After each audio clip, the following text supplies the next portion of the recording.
Hello everyone, this is Darion GNB here, and today we're going to be taking a look at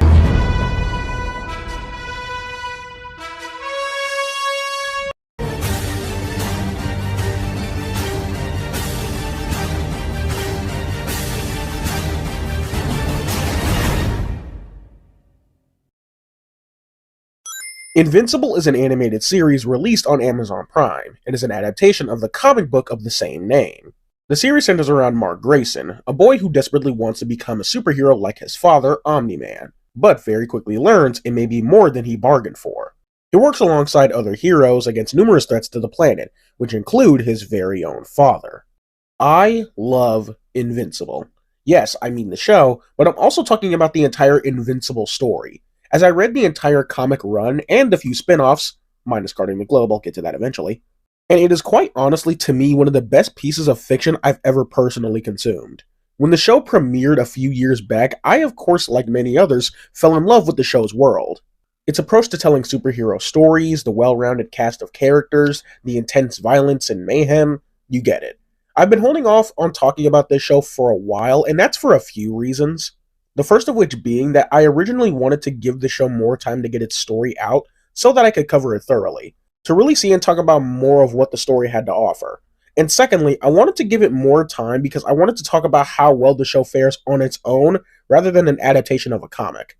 Because I see a lot of people rave about how well the show adapts the source material, and I wanted to wait and see more of what was going on in the story before I made a video on it, just so I could solely speak on how good it is as a show.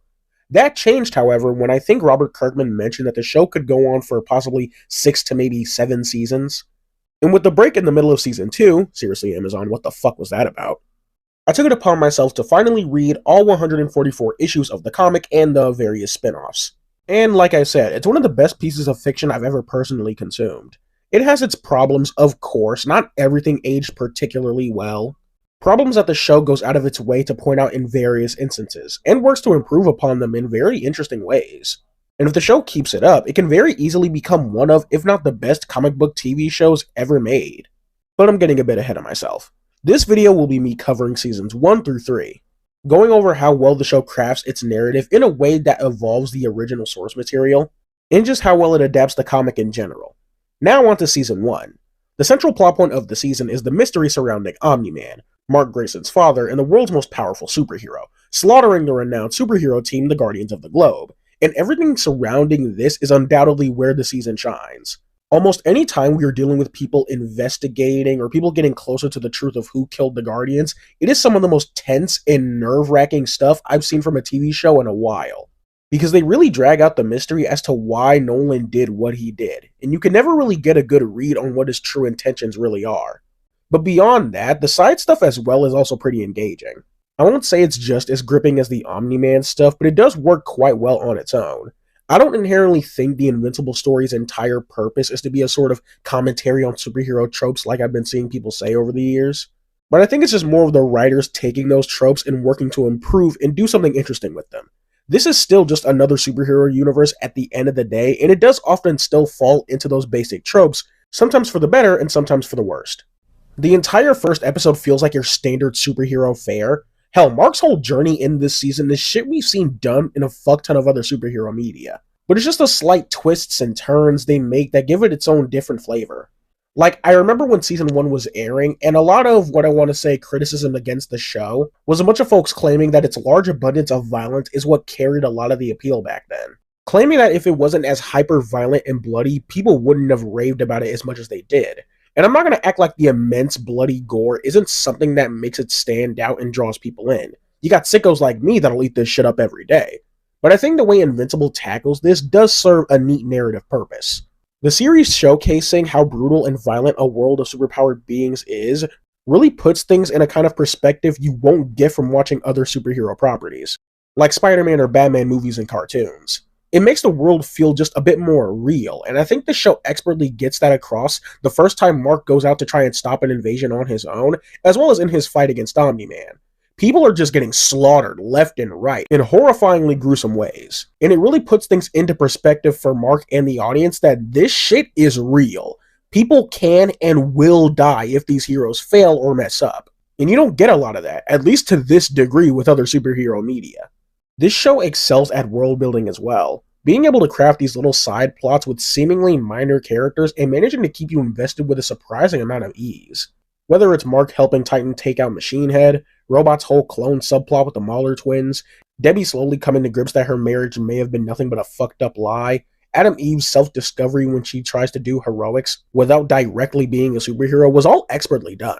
The character work as a whole for this season was just super well done all around.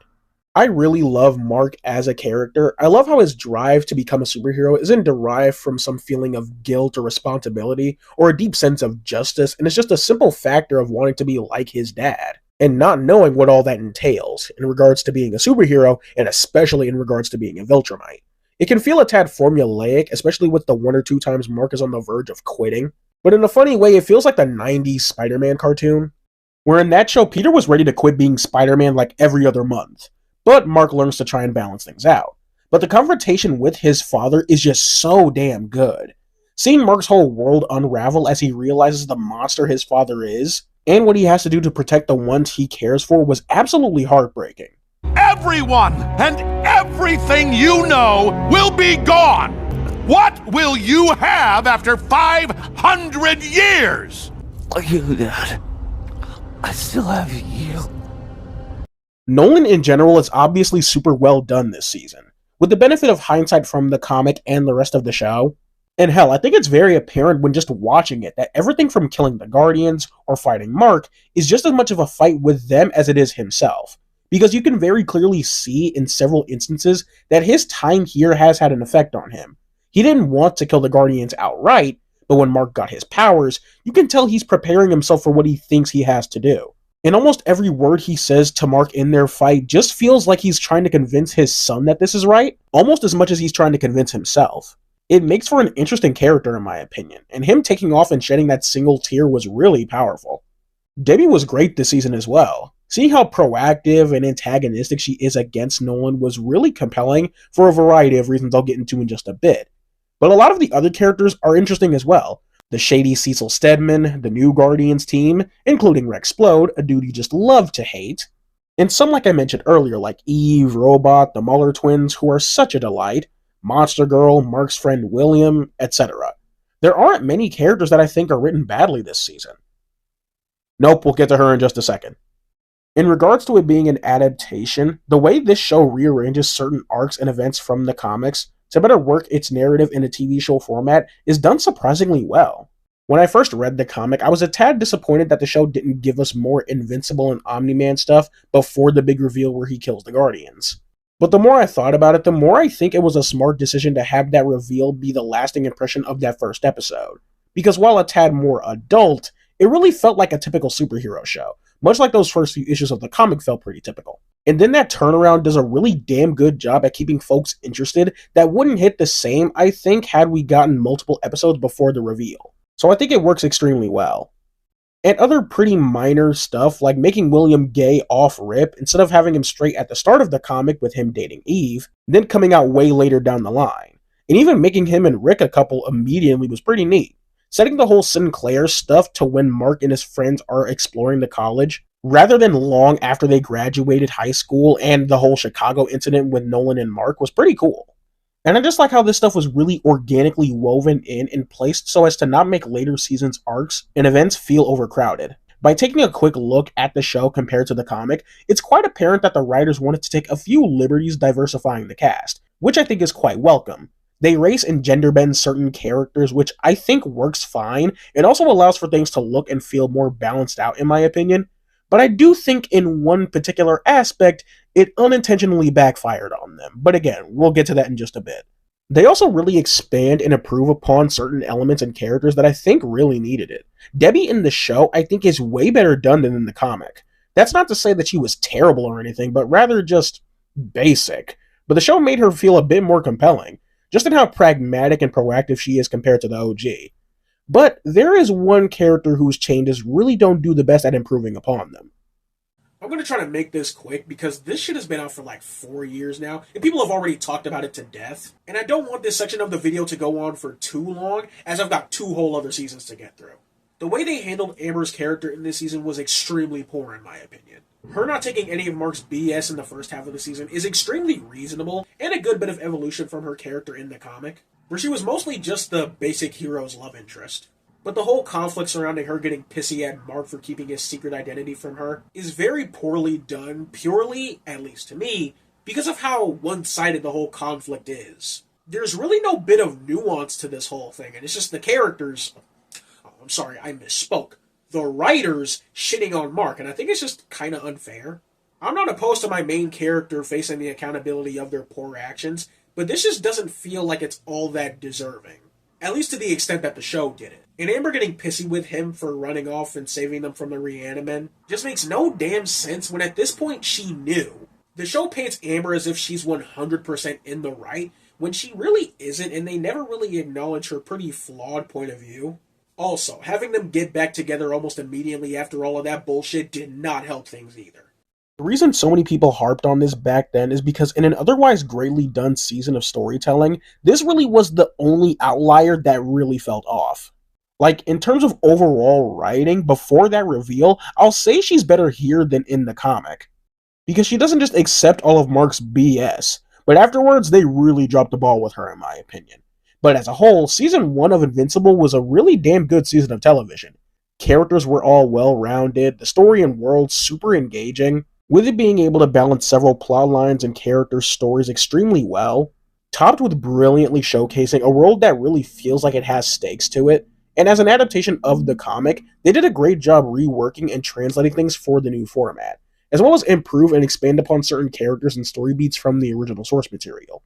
It handles character drama incredibly well, as it's some of the most gripping and intense shit you'll see in a TV show in my opinion. Yeah, Invincible Season 1 was just really solid. Now, the Adam Eve special. Yeah, this won't take long, but before Season 2 released, we were blessed with an entire special dedicated to Best Girl Adam Eve. This one is pretty straightforward, as it pretty faithfully adapts the comic that detailed her backstory, with a few extra liberties taken with showing what other heroes and stuff were up to at this point in the timeline, which I found to be pretty neat. It even works well with setting stuff like the Lizard League up for their attack in Season 2, which was pretty cool, as well as getting more of the old Guardians before their innards deck their hideout in a new coat of paint. Eve's whole backstory I found to be really fascinating because they perfectly put into perspective her toxic and messed up home life, which in turn becomes loneliness from people rejecting her because of her powers, including her family. This guy is easily the worst person alive in the entire Invincible universe, and it's not even close. And before anyone says it, yes, I think he's worse than Nolan and Rudy. You can fight me on that. They as well did a great job at showing her want to do good and help people. It's not that deep, but I just really like having someone as powerful as Eve want nothing but to do right by others. And this special just makes her story in Season 1 hit a bit harder, at least for me. I as well like how they did a better job at putting into perspective what her powers actually are. Adam Eve's powers might be some of the coolest shit I've ever seen, and I like how this special took the liberty of showing the different ways she can bend and manipulate molecules and stuff. It looks great. The action and animation as well was freaking fantastic. I'll go more in detail on the overall show's animation later, but it's just hard not to notice how smooth and fluid so many of these scenes are, especially the action sequences. The fight between Eve and the other experimental kids had no reason to go as hard as it did.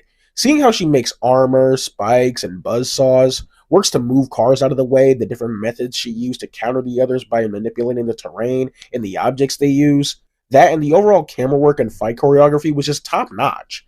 And it irritates the shit out of me that she never does anything remotely this cool in the following seasons.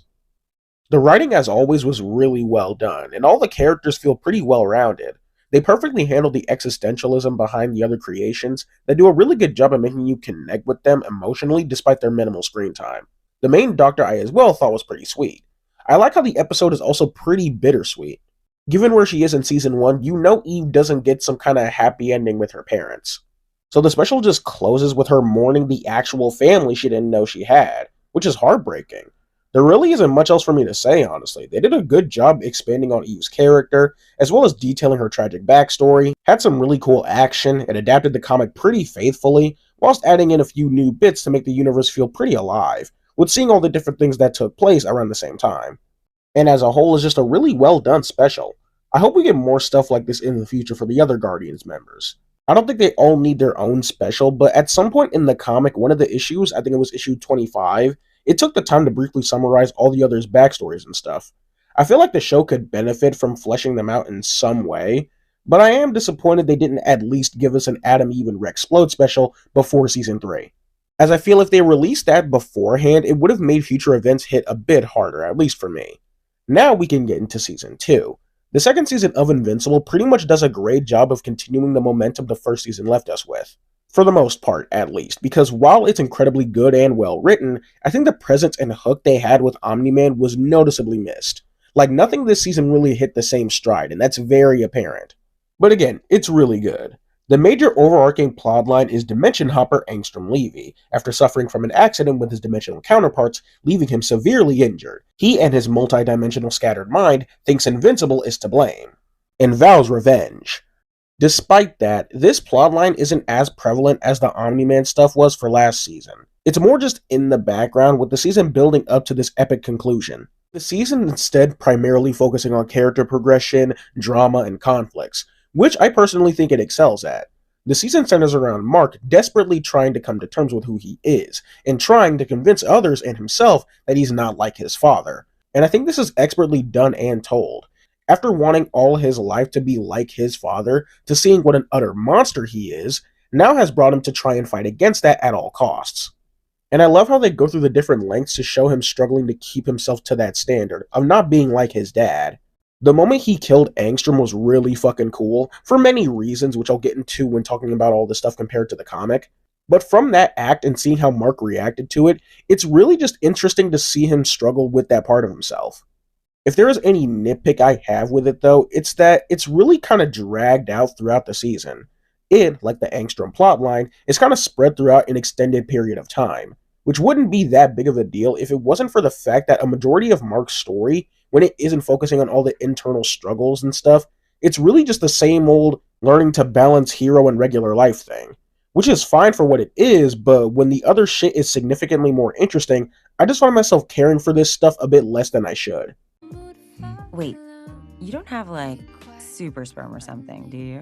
Well, Miss Bennett, that entirely depends on what brand of super sperm you're looking for. You could have the Hancock Silencer Special, or the Homelander Buckshot Extravaganza. Either way, I assure you, pregnancy would be the last of your concerns. Everything having to do with the Graysons was just expertly done. I adore what they did with Debbie and showing the damaging effects Nolan really had on her, and how she works to piece herself back together after all is said and done.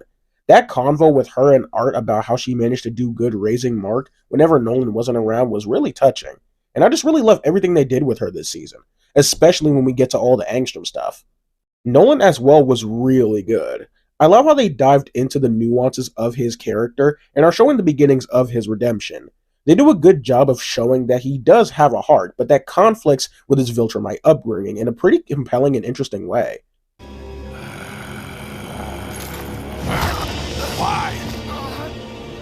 Why do I care about them? You don't understand! I'm not supposed to feel this way! How is this better? And like I said before, all this just makes his character in Season 1 a bit more interesting. I like how they portrayed his complete and utter defeat as well, just ready to accept whatever fate comes his way for what he did against Viltrum and the people of Earth. All the side characters as well I think were handled greatly.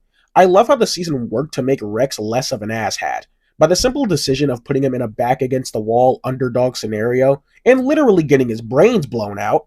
It's nice to see him work to change and better himself, and I especially love what they did with Donald this season, which again, I'll go more in detail with when I discuss the comic stuff, but having the existential crisis from finding out he's a robot, and how that relates back to Rick from Season 1, and having the two connect through that was just perfect. For as minor of a part he played in the overall story, I did think they handled Angstrom pretty well. He was a pretty well-meaning dude who didn't want to win at the cost of Invincible's life, but with his machine warping his mind with the other Angstroms who suffered by Mark's hands, he becomes this vengeful monster. He was really just cool to witness, especially in the finale. I really love all the stuff they did with the dimension hopping. Seeing all the different worlds and references like Kirkman's Walking Dead or Fortnite was really fun. And even having a Spider-Man variant, Agent Spider, as a reference to the crossover comic, which is pretty fun.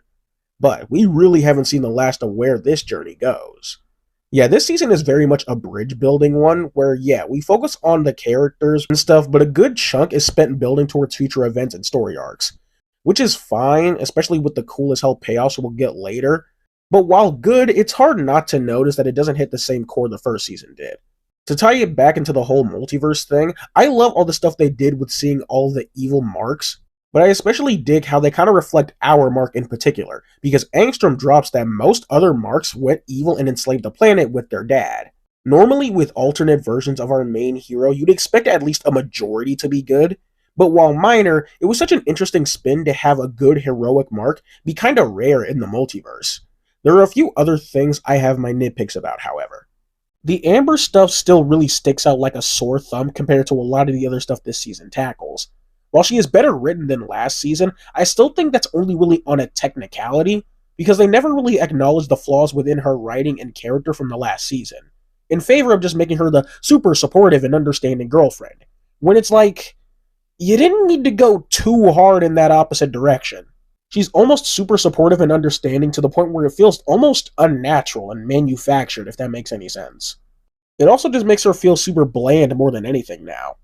I as well think them getting back together after that whole debacle was a dumb decision, as now it feels like they were just dragging it out for way longer than they should have, until they had them break up again. In relation to the comic, while the show, like I said, does carry a lot of the good momentum brought upon in Season 1, in many aspects, it also greatly improves upon the first season's twists on the comic. Firstly, I love what they did with Donald. Not only is it a great story for his character on its own for this season, I also love how they made usage of his story in the comic and told it through a new context. In the comic, Donald was always a robot, and it was kind of just a known thing from everyone, including himself. But then, playing Donald as just a straight-up dude in Season 1, and then revealing it in Season 2 that he's been a long line of robots was just fucking genius, dude. Holy shit. On top of a bunch of other minor additions and tweaks. Like Mark being more aggressive with Nolan on Thraxa, rather than comedically being submissive to him due to Nolan just being his dad. Like, eat a dick, you old fuck. And the moment where Mark killed Angstrom, like I mentioned earlier.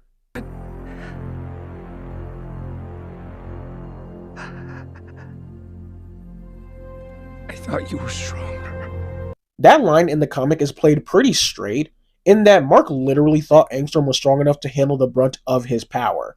But the show brilliantly recontextualizes it to imply both that, yeah, Mark thought Angstrom was stronger, but this is also a moment of him venting to himself for thinking he was mentally strong enough to not resort to killing like his dad, and it's just so fucking good. They brought over something from the book and twisted it to fit the show in a genius way, and that also goes for this neat little joke I like. Pretty early on in the comic, Mark is going to meet this comic writer he's a fan of. When they interact, they make a joke on the shortcuts certain artists take to get issues out when they want them to, where the artist will reuse panels for the sake of comedic or dramatic pauses and such, and the comic pokes fun at itself with occasionally using those techniques, and it was just a really fun gag that the comic pulled. So you can imagine my surprise when the show pulled the same shit, but elevated it. To where they comment on the cheap tricks behind certain animations, not showing the character's face or mouth when they're speaking, wide-angle shots to give an illusion of being animated. Other times we'll do a wide shot and slowly pan across it. It looks like it's animated, but it's so far away, you don't notice. Nothing's moving. Oh yeah, I really can't fucking tell that no one's moving. Thanks a lot, Mr. Comic Book Guy, for letting me know. And how that time saving can allow for them to really kick things into high gear for later stuff. Even going as far as to show Mark and Cory Walker's art style. Like, it's literally drawn exactly how his style was in the comic, and I found that fucking hilarious. It was really fun. However, there are a few more minor things I do have my nitpicks about as well. Them having Thula be one of the Viltrumites Nolan and Mark fight on Thraxa was an interesting choice, because, spoilers for future arcs, not that it fucking matters at this point in the video, there was a time later on in the story where the Viltrumites invade Earth, and without going too into detail just yet, a few of them, including Thula, is one of the few who gets accustomed to their life on Earth with her human partner. So her potentially dying here, while not a huge loss all things considered, would be a tad strange. But then again, these are Viltrumites, so it's incredibly possible they can reveal her again at some point and just say she survived. Like, I'm pretty sure Lucan had the same ending to his fight with Nolan in the comics, and he managed to survive that. So who knows? And another minor thing being Shrinking Ray's quote-unquote death, and how that relates to a problem that's kind of apparent in Season 2 as a whole. Something that makes Invincible stand out compared to other comic book properties are its stakes. The damage dealt to and by other characters are routinely felt throughout the rest of the comic, in many different ways. When a character dies or a villain does some damaging shit, they stay dead, and the damaging shit is still felt throughout the rest of the story. So to watch Season 2 and have some of these stakes mitigated just feels a little disappointing. And I see no better example than with Shrinking Ray. See, Ray in the whole fight with the Lizard League dies when swallowed by the big muscly one. Just one little gulp and he's gone. But the show decided to take it a step further, showing Ray attempting to expand from within the dude, only to have him constrict, twist, and bend. And all you could hear are the sounds of her pained cries and organs crushing.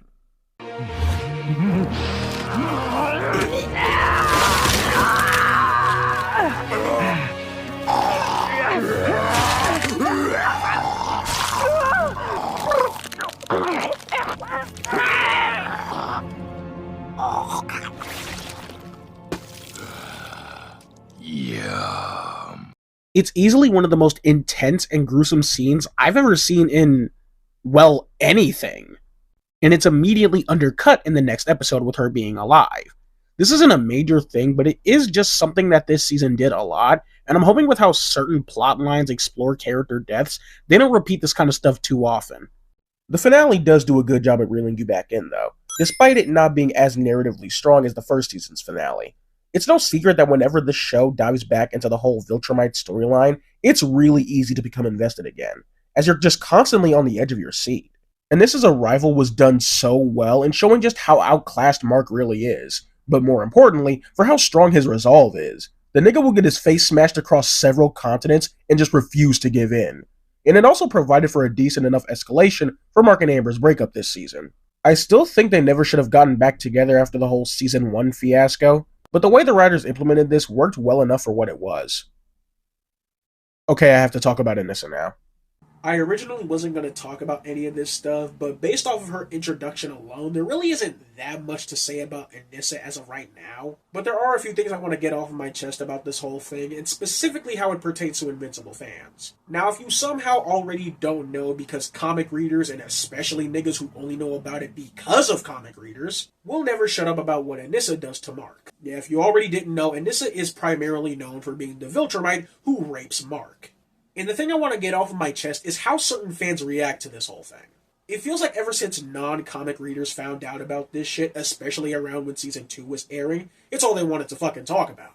And whether intentionally or not, almost have this weird sense of anticipation for it. By the time the second half of Season 2 released, I had already been near the end of the comic run at this point. And you can imagine my surprise when the finale premiered and she made her official debut in the show, that I saw so many niggas questioning why Anissa didn't rape Mark. Did they remove it from the show? I had been waiting all this time and nothing happened. Just a whole lot of stuff like that. Not knowing that it doesn't happen when she immediately pulls up. There's so much story bullshit that goes on before and long after that point that it feels strange that that's the thing that niggas were getting all antsy for. And I'm willing to give the benefit of the doubt that maybe there were just a bunch of folks that heard about it, like they heard what Anissa does to Mark, and were just kind of like mentally preparing themselves to see that unfold. Which I can honestly understand if that's the case, because just looking at the panels alone made me uncomfortable and unnerved. So I guess if people like hear about like her doing that, it would be reasonable to assume that, you know, there would be a lot of folks that would just kind of like prepare themselves to see, you know, that kind of thing unfold. But if you just saw how some of the folks were reacting when that initial episode dropped, there were a bunch of folks that had a strange sense of disappointment with how they talked about it. And I don't have any screenshots from over a year ago when this was all going down, so if you weren't, like, you know, online to really see any of this shit, I'm sorry, you might just have to take my word for it on this one. It all just felt really weird, to say the least. And another thing that really annoys me with Invincible fans, and the whole reason I'm going on this rant in the first place, is kind of due to the whole rampant issue that victims of sexual violence aren't often taken seriously. Male victims for this specific example, however, and you'll see why in a second, it's caused a lot of fans to just not want this to be adapted for the show. Because, according to them, because of the high likelihood that people, men specifically, won't take Mark's assault seriously, that means they just shouldn't adapt it at all. That it will make online discussion surrounding the show more irritating than it already is. Or so they say. And I'm going to be completely honest with you all. If they remove this storyline from the show, I think it'd be a very bad idea, because there are ways the comic handled it that wasn't all that great, and the show has a really good opportunity to improve upon a lot of that stuff that the comic didn't do so well. Not to mention, it also allows for a lot of interesting things to be brought to the table in terms of the Invincible story that I think the show could really do a good job of expanding upon. Stuff like Marky, for example, stupid fucking name, by the way.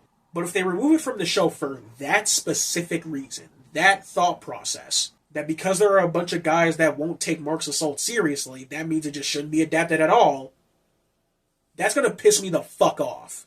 Because imagine if you're a writer on the show, or you're Robert Kirkman himself, and you're nearing that part of the story. Why the hell would your priority be, oh geez, men on Twitter don't take rape seriously. Maybe we should just remove this bit from the show. How about you grow a pair, you fucking pussy? Because why should something as trivial as bullshit discourse and debates on Twitter.com, I'm not calling it X, suck my dick, dictate what you should choose to adapt or represent in your story? I didn't watch season 1 of The Boys when it initially came out, and as such, I really wasn't a part of the online discussion when it was like really stirring around like that. But just imagine if that kind of energy was suggested for Starlight's storyline in season 1. That because people don't take assault victims seriously, we should just not adapt it for the show. Am I the only one who thinks that sounds fucking stupid? Like, no offense to the people that think this way, but it really calls into question what you prioritize when it comes to representing something like this. And if what you're afraid of is guys not taking Mark's assault seriously, newsflash, partner, it's already fucking happening. All over this past year, and hell, even this past week while I've been working on this video.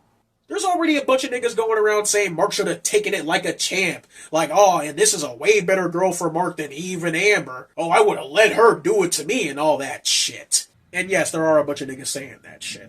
Before, it was about me not having, like, access to tweets that I saw from, like, over a year ago and shit. Now it's just kind of down to pure laziness. I honestly just didn't feel like getting screenshots for the video.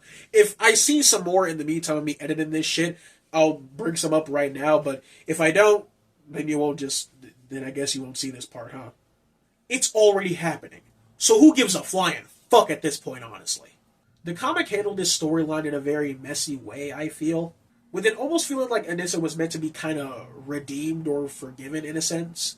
The conversation Mark and Nolan have after the whole reboot time skip shit, where he tells Mark that she's really changed over the last couple of years, is just really not it to me. And I think adapting it for the show would be good, for improving upon some of the ways the comic handled it.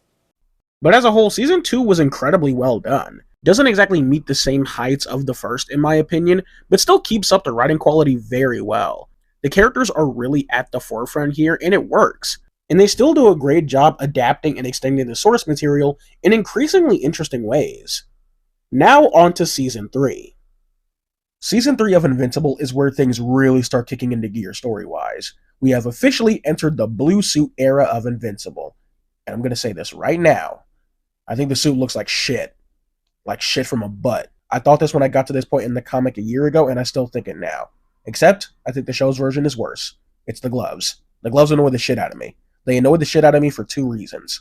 A, it kind of throws off the look more compared to the comic. And B, when we leave this blue suit era and Mark gains this new suit for the Viltrumite War and all that stuff, I liked how it kind of served a thematic purpose, and that the time and experiences Mark went through in this suit definitely left a mark on him, no pun intended. But when he dons the same suit, but with the original yellow and blue color scheme, it to me showed how even with those experiences, he's still working to get back to his old self in a way. Like all those experiences in the blue suit are definitely still a part of him, but with the traditional color scheme, he's just trying more to get back to his sense of normalcy. At least that's how I chose to see it. And then after a while, they just went back to the classic suit for no real reason. That always annoyed me that they went back to it so soon after this newer one. I liked this one also because it was just a cool combo of the old and new. The reason I'm bringing all of this up is because I don't know how likely it is that the show will adapt this little tidbit. It might just jump back to the classic suit. Now, they can fix this. If they keep the same pattern, including the gloves, and just keep the black parts blue and the blue parts yellow when we leave the whole blue suit era, and then keep that for the remainder of the show until Mark stops being a superhero, then we're golden. No, Art Hamill Kirkman, I in fact did not learn to love it. It still looks like doo-doo. What was I talking about? Oh yeah, Season 3. Yeah, Season 3 was a big step up from Season 2 in my opinion, in regards to the story and themes at least. The main plot around this season centers around the morality of Mark Grayson, following his story in Season 2 where he tries to be nothing like his father. Here Mark is tested time and again on his resolve for doing what he thinks is the right thing. The whole no-killing thing is really pushed and tested to the forefront with him. but mainly how Mark views the world as being black and white. This season, he's really trying to keep himself to a higher standard by never outright resorting to killing or always trying to keep bad people in prison and stuff. But this really gets interesting when it comes to his conflict with Cecil Stedman. Now, I always liked Cecil as a character, but this is the point in the story where I genuinely grew to love this character. Using Darkwing and Sinclair as a means to do good and better protect the planet, on top of having countermeasures for Mark, is understandable and lines up well with his character. But the thing I love about Cecil is that in regards to the whole do whatever it takes to protect the world military archetype, Cecil is one of the best versions of this archetype because he's the most human. You see that, like Mark, he once had this kind of righteous worldview, where the bad guys should never have the chance to change and redeem themselves from the bad shit they've done. But over time, he grew to view the world as less black and white, and he tries to teach that same principle to Mark. He's someone that is open about being wrong for the mistakes he often makes, and works to improve for the future, and that's why I find him so interesting. The entire moral quandary of the season, about giving second chances and the whole killing and not killing thing, was just so expertly done. That montage with Mag Maniac and Tether Tyrant is easily one of the best sequences in the entire show for me, because it expertly shows the nuances behind certain villain situations and why Mark is so strong on the whole non-killing thing, for himself and his little brother Oliver. The lives they could potentially end up taking could have had a chance to change and genuinely do better. It was just so interesting to have Mark constantly be pushed and forced into going into this extremist route, and the season ending with him forced to accept some people need to be killed. And it's going to be really interesting to see some of the decisions that come from this resolve. It's another unfortunate nitpick that, just like with Season 2, this whole arc takes a bit of a while to reach its conclusion, with a good chunk of the season seeing Mark reeling over the guilt of whatever happened to that particular episode, which again isn't too bad, but really makes the progression of the arc feel a little meh, so to speak. Unfortunately, we didn't get as many interesting storylines for the side characters. Oliver I thought was pretty good, and a cute little addition to the overall cast. His and Mark's relationship was adorable, and I'll go more into why I like Oliver in the show when we get to the whole comic book section in just a bit. But yeah, we didn't get that much Nolan and Alan stuff this season, even though the Prison Break episode was really fun. Debbie unfortunately didn't get that interesting of a story this season, even though I think the stuff with her and Paul was pretty sweet. We get some slight updates and advancements with characters like Robot, Monster Girl, and Rexplode, with the former two growing closer and Robot finding a way to stop her de-aging, and Rex forming a pretty cute relationship with Shrinking Ray. Rex's whole arc this season was just done so damn well. His whole arc in this show has been a great elevation from the comic altogether. But I do have a few gripes, in that if Ray doesn't get something interesting to do next season, then it may affect how I view Rex's story this season. Because I may be jumping the gun on certain things, but in the comic, Rex wasn't as much of a prick as he is in the show. They turned up his douchey nature to an 11, and it honestly makes his turnaround that much more endearing, on top of the relationship with Ray. But my problem lies in how, compared to the comic, them having Rex and Ray form this cute bond kind of feels like a cheap way to get us to like him more before his death. I also think they laid the death flags on a bit too thick. Things with us are downright rad. For the first time in my whole miserable life, I'm kind of in a good place. Weird. I get it, he's gonna die! Even if I hadn't read the comic, I still think I would have came to that conclusion due to how obvious they made it. I don't think this was really needed to get us to feel for Rex's death, but if the next season does something interesting with Ray, I might forgive it a bit more. The reason I feel this way right now is because all this little thing amounted to emotionally was just watching Ray drop a few tears from afar. I got more emotional with Eve and Rudy's little breakdowns, and they didn't spend nearly as much time with Rex this season. Sidebar, but I just want to let y'all know, I never and will never call this little motherfucker Rex. That was always such a weird plot point to me when I got around to reading this part, but knowing all the shit he pulls later, oh fuck yeah, I'm never calling this motherfucker Rex. Don't you dare disgrace the name Rexplode, you little shit, fuck you. This season, like the previous, still lacks a strong narrative hook like Season 1 did, and this is something I think wouldn't have been a problem had villains like Angstrom had a bigger presence in Season 1. Angstrom Levy, in regards to Mark Grayson's arch nemeses like Thrag, Dinosaurus, Robot, and Powerplex, has always been on the lower end for me, and I think giving him more of a presence like they did for the Omni-Man storyline in Season 1 would have gone a long way in making him stand out a bit more. I'm bringing this up because if they did it then, it would have made his return hit a lot harder in this season, at least to me personally. His personality and motivations on their own don't hold enough ground to make him that interesting of a villain compared to the others I mentioned. And I think expanding upon him like they did with Omni-Man in Season 1 really would have gone a long way. The last 3 episodes of the season are still utter gold all the same.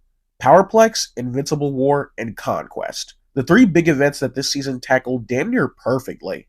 Powerplex was a really good story that expertly shows the lives ruined by Omni-Man and Mark's fight in Chicago, as well as how far the feeling of grief can overtake and cloud someone's mental state. This story is just beautifully tragic, and Powerplex is just a really interesting character to me. He's not someone who wanted to go and murder Invincible outright. You see he tries to do things by the book and have the justice system take a crack at him, but eventually falls on his backup plan to confront Invincible directly. The Invincible War was as well done perfectly. In the comic, it was meant to be a certain spin on the whole crossover comic thing, with different Image Comics properties coming together to deal with the massive threat. I didn't know this when I read it, so I didn't know a majority of the little cameos that were made. The only ones I recognized or were caught off guard by were Spawn and Firebreather.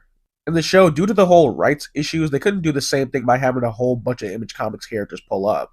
But we did get a few little fun cameos with folks like the Astonishing Wolfman, and one's pretty important to future events, like the Brit and Tech Jacket, which is nice. Sidebar, but should I read Tech Jacket? I loved him during the Viltrumite War, and I've been wondering if I should get into his comics. It was just really cool to see the world come together and try to deal with this massive threat. All the marks were really fun, and the designs looked sick as hell. I like how distinct they made all of their personalities here. Mohawk Mark being a slimy little shit stain, Omni Mark being the cold and level-headed one, Kate Mark being the most sinister and calculated one, and then there's the one that yells. Pathetic! I wouldn't even keep you as a slave in my empire! Come on! The deal was, we help you, and then you help us take over a bunch of other dimensions! Then there's the gay one, the mama's boy. All of these guys were really fun, and I can't wait to see him again. Or, well, I guess I should say see some of them again. But, Lord Almighty, Conquest, Satan's greatest soldier, has officially made his debut. And it was glorious. The Conquest fight is easily some of the most gripping and intense shit to come from the Invincible story, and the show did a phenomenal job executing it, and then some. The same way they escalated Mark and Nolan's fight, they did for this fight, and it is spectacular. I think now's a proper time for me to talk about the comic stuff. Conquest's arrival, to me, is one of the major highlights of the Invincible story. Coming fresh off of the Invincible War, where things go from bad to worse when this absolute monster pulls up. And even though there are a bunch of storylines and villains that surpass this moment, even though there is someone who he grovels on his hands and knees towards, this fight and this character just fills you with an inescapable amount of dread that I don't think ever gets replicated by any other character in the comic for me, at least to my immediate recollection. Conquest in the comic is a textbook definition of a wild, uncontrollable animal. Just someone who revels in causing any amount of pain and misery to anyone and anything he gets his hands on. Now, that may not seem all that unique in the grand scheme of things, but when you just see all the stuff he says and does, it really puts it into proper perspective. And the way the show expanded upon him was absolutely brilliant. This moment in the comic is when I realized we were dealing with a true demon. You know, while I have your attention, I want to thank you, Mark. Really. You know, it's not often I get to cut loose like this. Usually there are so many mission parameters, so many things not to destroy, people not to kill. But for whatever reason, and I don't really care why, I was ordered to take control of Earth by any means necessary.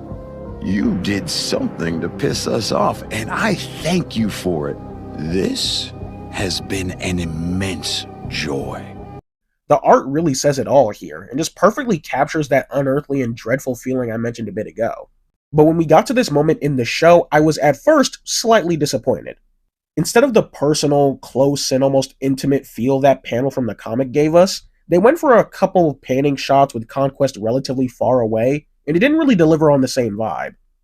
But they more than made up for it with this moment right here. I am so lonely. All the other Viltrumites are scared of me. They send me from planet to planet committing atrocities in their name. And as I get better at it, they fear me more and more. I am a victim of my own success. Conquest. I don't even get a real name. Only a purpose. This moment right here unironically gave me chills. This wasn't in the comic. They added this bit of characterization in for the show, and I think it's for the better, because it arguably makes Conquest more terrifying. Instead of him being just a wild animal like in the comics, they made him more human, so to speak. Someone who is shown to be severely affected by the Viltrumites' ways. But the thing that's truly terrifying about this is that despite how he feels, despite how much he vents about only having a purpose to conquer and destroy worlds, despite him being lonely and alienated by the other Viltrumites, he won't change. He won't actually put in any kind of effort to get himself out of this situation. He says it in the episode. He loves doing this shit, even if it adds to his rampant loneliness. I genuinely believe that even with this new context, that if Conquest managed to actually survive the Viltrumite War and found a place and home on Earth like the other Viltrumites, even with the opportunity to find a human partner for him to grow a meaningful connection with, that doesn't involve him going around slaughtering people, he would still find a way to slip back and cause as much chaos as he can. And I don't know about y'all, but that makes Conquest in the show 10 times more disturbing than in the comic for me. Coupled with the fact that he probably only told Mark all of this stuff just so he can vent his frustrations to someone before he ultimately does him in. I wouldn't be surprised if he told this shit to a lot of other people he's killed. Oliver in this show I think was done really well. While I never hated Oliver in the comic, his dead set point of view with the whole killing thing did get a bit grating. Not to the point where I found it unrealistic because he is a kid, but the general way they wrote this little mini conflict between him and Mark just made him seem more annoying than I think they initially intended. In the show, however, they mellowed him out a bit more. They toned down his stubbornness and played up the kid factor more, and I found it really cute. He's a kid who's still got a lot to learn, and is slowly but surely getting there. I hope in the show they do more with Oliver than in the comic, because after a while it kind of just felt like he was a bit of a forgotten character that didn't have that big of a presence in the overall story. This season also marks when Adam, Eve, and Invincible officially start dating, and I'm ashamed to say I'm a little disappointed by it. Mark and Eve have quickly become among my favorite relationships in superhero comics, and it's a shame to say that the show didn't do their initial getting together justice. In the comic, them getting together felt like something that was meant to happen. They played around with the will they, won't they shit a lot more directly, and their feelings for each other were a lot more laid bare than in the show. Here, however, they didn't really spend much time together, all things considered, and on top of that, the stuff they did with Mark and Amber kind of killed any sense of natural momentum they could have given towards Mark and Eve. Their romantic chemistry, while not bad, is just kind of lacking, and it's really noticeable when you compare it to how well Rex and Ray's whole romance was handled. Those two had some really cute and fun interactions that showed them pairing off really well, with a good chunk of Mark and Eve's interactions as a couple kind of has Mark just wallowing in his sorrows to her every other episode. Which ain't bad, but again, when you compare it to the other prominent relationship this season, it really sticks out. Eve in general just didn't get much to do this season, which makes it even more disappointing for me personally. I forgot to mention it when discussing Season 2 earlier, but I really digged her storyline with her learning not to be too brash with her powers, and how she tries to balance out crime-fighting heroics with helping people in the environment and stuff. And it just sucks that she didn't get anything more to do this season, besides being Mark's shoulder to lean on.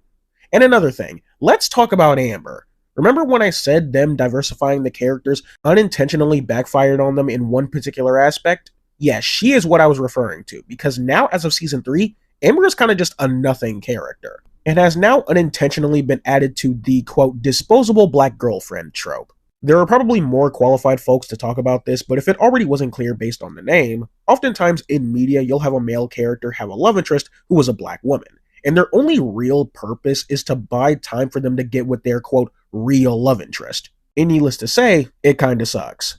Now in Amber's case, that wouldn't necessarily be that big of a deal on paper, because that almost is the same role she has in the comic. But it's a problem because they went out of their way to make her black, proceeded to make her unbearably irrational, drag out the relationship throughout Season 2, and then essentially write her off once Mark and Eve get together. Amber went from a character I enjoyed in Season 1 to straight up hated by the end, to now I just feel complete indifference towards. I don't give two shits about Amber now, and she just kinda exists. Which again, wouldn't be that bad if they hadn't fumbled her character at the end of Season 1, and that's why I say making her black unintentionally backfired on them. Because I'm not going to pretend like I'm not annoyed that they made her black, and then proceeded to make me hate her ass. Like, come on now, that's not fucking cool. kinda unrelated, but I didn't talk about it much in the season 1 part of this video, but I just love all the stuff they did with Titan. Giving him a more personal motivation for taking Machine Head's spot, and how that ties into the stuff with the Order was really interesting. Really not much else to say, I just kinda wanted to slip that in there. As a whole, Season 3 of Invincible was just really solid. A step up from Season 2, but not quite matching the heights of Season 1. The themes explored here were really interesting, with the butting of heads between Cecil and Mark being the major highlight. Mark's moral quandary being tested and pushed the way it was kept me hooked throughout the season. It still lacks a strong narrative hook like Season 1, but still does a decent job with some of the character work. All the action was really cool, and the final 3 episodes did a phenomenal job at executing the more grim story beats from the comics, and I can't wait for Season 4. The voice acting in this show is fucking superb. There's a big trend in a lot of animated media where a lot of the time studios will opt to use big name celebrities for the voices for their characters, as opposed to using traditional voice actors as a way to draw more people in. Case in point, the Sonic films going with Idris Elba and Keanu Reeves for Knuckles and Shadow, as opposed to using their game voice actors. Now, I'm not saying this is inherently a bad thought process for studios to make, but oftentimes it feels like the said big name actors don't always give it their all performance-wise, or just aren't good at voice acting at all. And a lot of other times it leaves actual long-time professional voice actors to kind of get left in the dust, so to speak. Another example with the Sonic films. Back when Sonic 2 was releasing, fans expressed a lot of disappointment that Colleen O'Shaughnessy, the voice for Tails in the movie, who has also been the primary voice for Tails in the games for almost a decade at this point, didn't have her name credited on the poster alongside Idris, Jim Carrey, Ben Schwartz, etc. Even though she's literally playing one of the major characters, Tails. They would go on to correct this, but you get the point I'm trying to make. I'm bringing all of this up because Amazon Prime's Invincible is one of the few cases of them using primarily big-name actors to do the characters, and actually have it work out for the better. Because I kid you not, every single character in this show and their voices have been nearly perfectly casted. That is not an exaggeration, because I genuinely cannot imagine this show without Steven Yeun as Mark, Sandra Oh as Debbie, fucking J.K. Simmons as Nolan, Seth Rogen as Alan, Gillian Jacobs as Eve, Zazie Beetz as Amber, Walt Goggins as Cecil, Sterling K. Brown as Angstrom, fucking Jeffrey Dean Morgan as Conquest, on top of too many others to count. Like, I'm genuinely asking to those who read the comic before the show came out, I want to know whose voice you imagine in your head when reading for these characters, especially ones like Alan, because I genuinely can't imagine anyone but Seth Rogen voicing him. Speaking of which, Steven as Mark is literal perfection. He has those charming dork qualities down packed, but when that nigga delivers those shonen protagonist screams, he fucking kills it.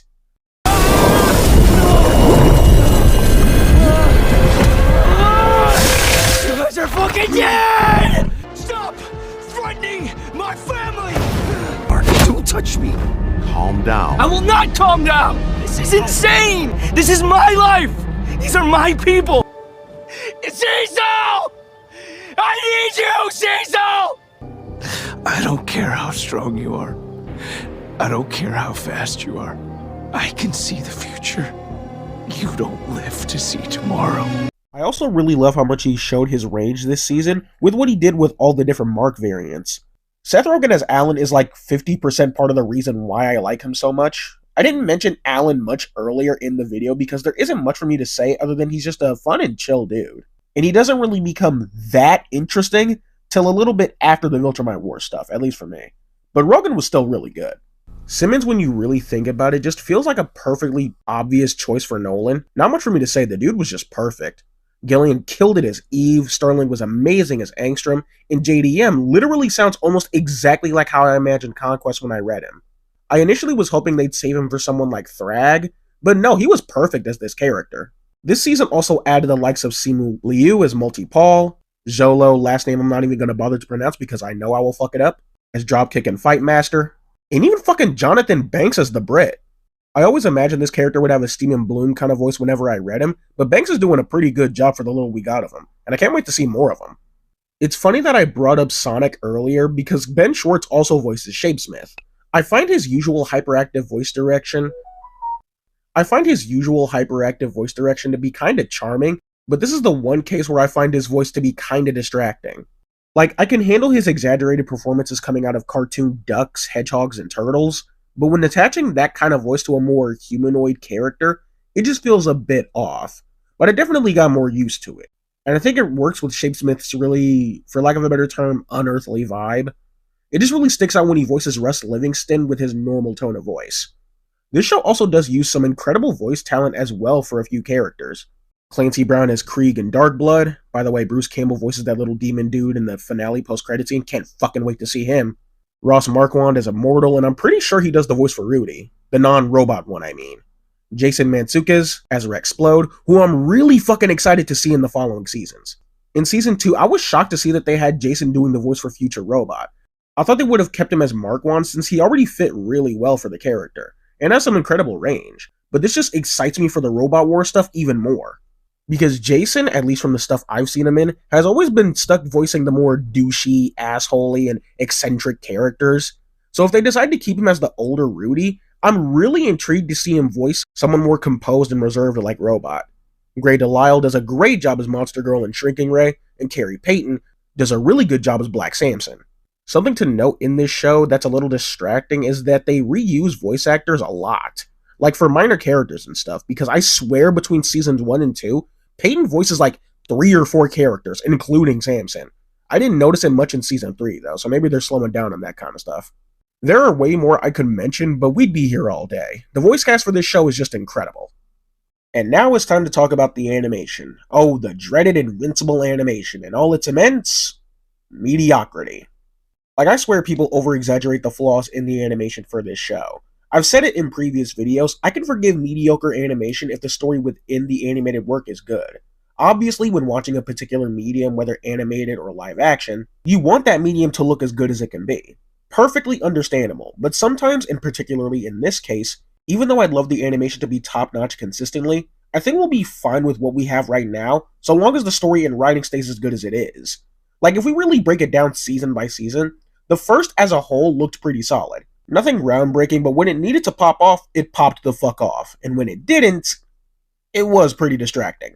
The usage of 3D models for crowd shots is particularly rough. The Mars episode just looked like it was barely holding itself together some of the time. But as a whole, you could just say the animation was fine. Season 2 carries that same momentum, but with a few more noticeable corners being cut. Notably with the whole Viltrumite battle on Thraxa, there was also a pretty minor tweak in art direction for the show.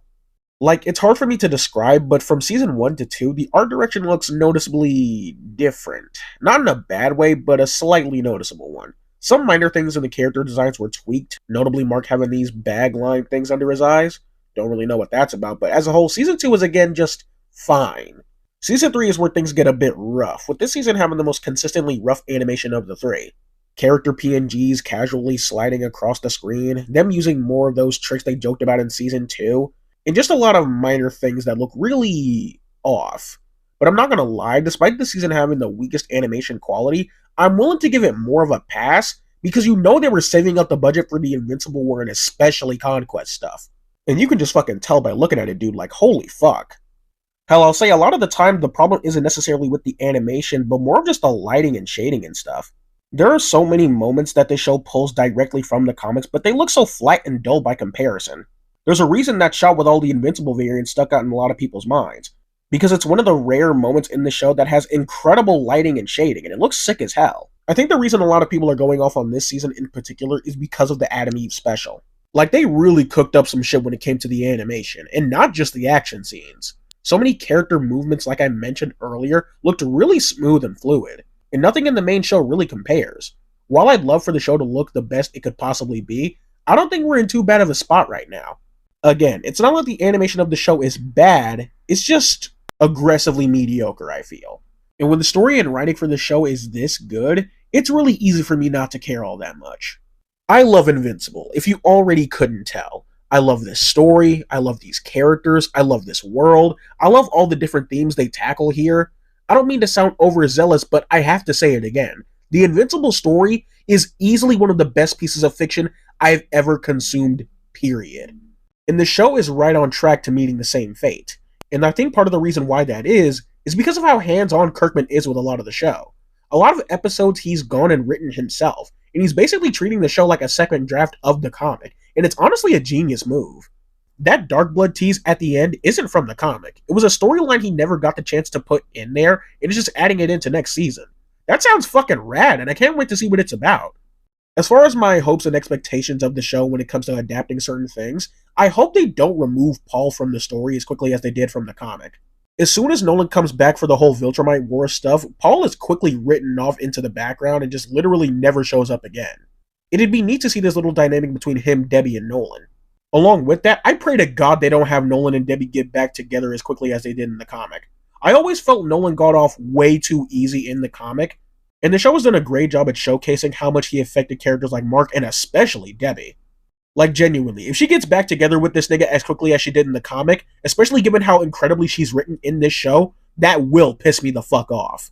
This series is just so fucking good, man, and I'm thankful this show allowed me to get into the comic and opened my eyes to a wide variety of Image Comics related stuff for me to get sucked into.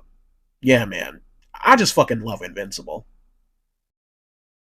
So, with all that said, if you agree or disagree with anything I've said in this video, let me know right down there in the comments below. Also, be sure to like and subscribe. This has been Darion GNB, and take care.